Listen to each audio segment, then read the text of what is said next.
My name's Robin Rainbow Gate. I grew up in Chicago, a suburb of Chicago, and lived some time in England and in India, and then lived for like 22 years in Kentucky before coming here to Mexico, where I live in a small village near Tepoztlan. I would say that I'm a student.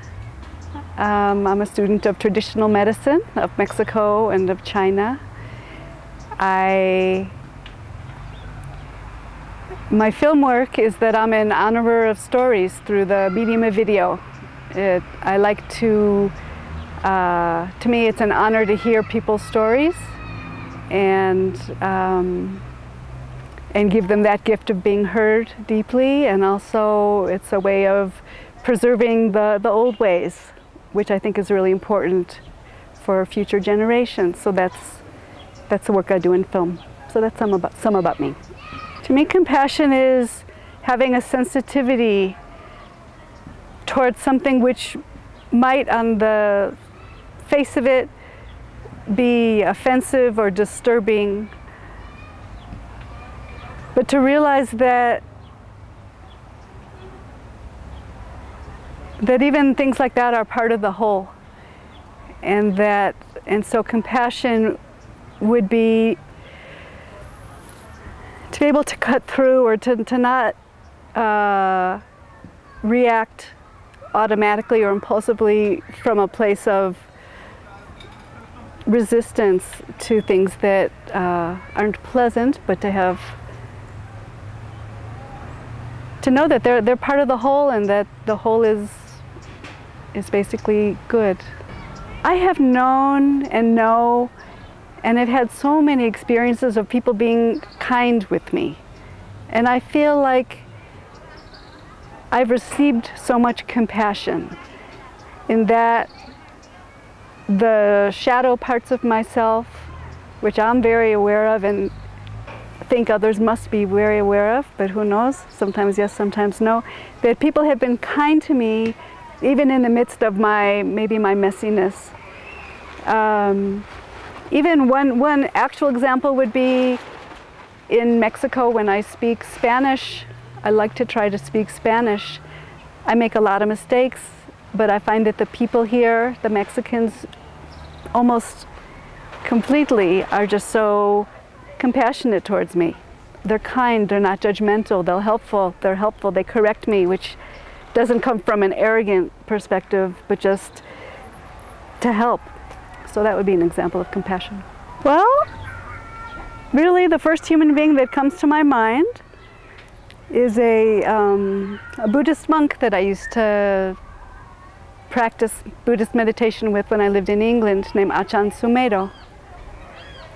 And the picture that came up in my mind of him was he was always smiling and laughing.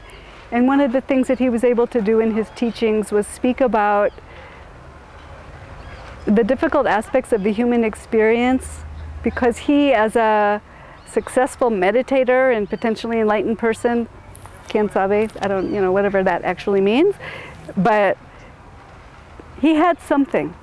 And part of what he had was the ability to talk about difficult aspects of life, because it was really clear that he had gone inside himself and looked at all of that stuff.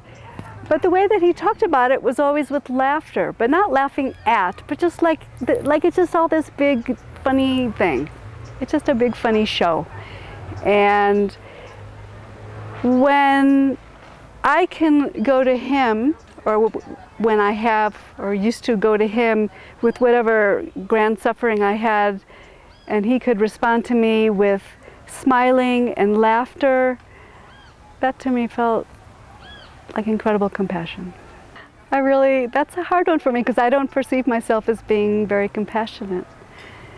And I don't recall, honestly, as I live in the moment and don't remember many moments, right now, like doing these interviews today, this experience, talking about compassion, which I had no intention of being interviewed, because I felt like I have nothing to say about this, because I know nothing about it. I thought, but I can listen.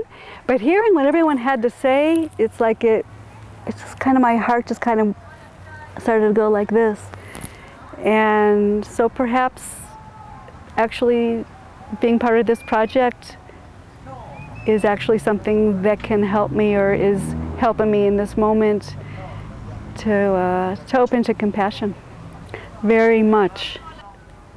It's my intent. Sometimes I don't know if I'm making progress, but my intent, I want to be compassionate with others because I see a lot of anger and judgment that I have towards a lot of things and a lot of people. But more than anything, I see my lack of compassion towards myself. And I believe that if I were to be able to find that and unblock and dislodge and flush out and whatever all those processes are, all that stuff that's between me and having compassion for myself, then I would be able to be compassionate for others. And what I believe is at the base of it is forgiveness. Forgiveness of others, things that have been done to me, and things that I've done to others. If everybody did what I just said I want to do, the world would be really different and, wow, healthy. Which doesn't mean that it wouldn't have negative dark shadow stuff, because it always will, because that's part of the whole. But somehow if we could all learn to look within and